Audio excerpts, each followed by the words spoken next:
Facebook Live. It's been a minute. Feels good to be back. It's not because I haven't had content to post. It's because I've been strategizing in my head and also physically traveling so much that I haven't done a live video in a while. And so here I am. So what I've really been focusing on, see what I did there? Is where my mind is resting, what it's pointed at. Do you realize you have the most beautiful instrument and tool here? The most powerful tool? And so your focus actually determines your reality, not your environment, not the people around you. I know I've spoken a lot about environment and superhero teams and a lot of these really interesting tweaks and hacks, but really what it is where your sight is directed. Where are you directing your sight?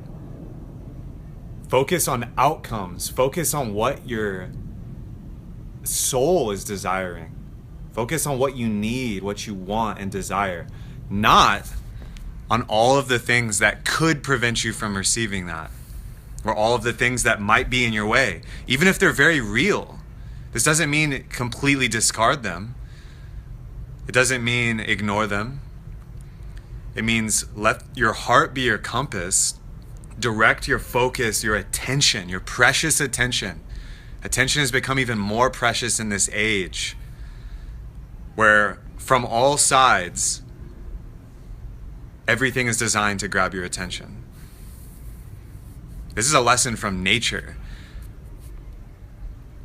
The flower does not worry about the one next to it. It merely blossoms. In the same way, the creeping vine moves towards the sun. It's not worried about the other plants that may be in its way or may be preventing it from reaching the sun. It steadily and surely creeps towards that source of light and power, love, and life source. So what's the life source in your life and how can you focus on it? What is the goal, the vision, the relationship, the mindset that you need? Well, forget need, the mindset that you want. Can you focus on it and aim directly at it? That's where you should be spending the bulk of your energy. If an obstacle comes in your way, great.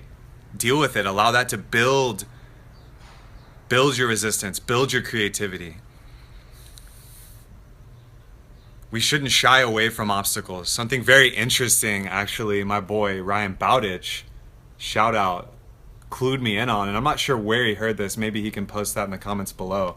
But salmon, when they're swimming upriver, actually choose the path of the most resistance, the strongest current. Do you know why? They could choose the easy path where the current is slow, lazy eddies. They could swim around and through. But no, they choose the most intense path, directly into the strongest current. This is because where the strongest current winds, the river is free of obstacles.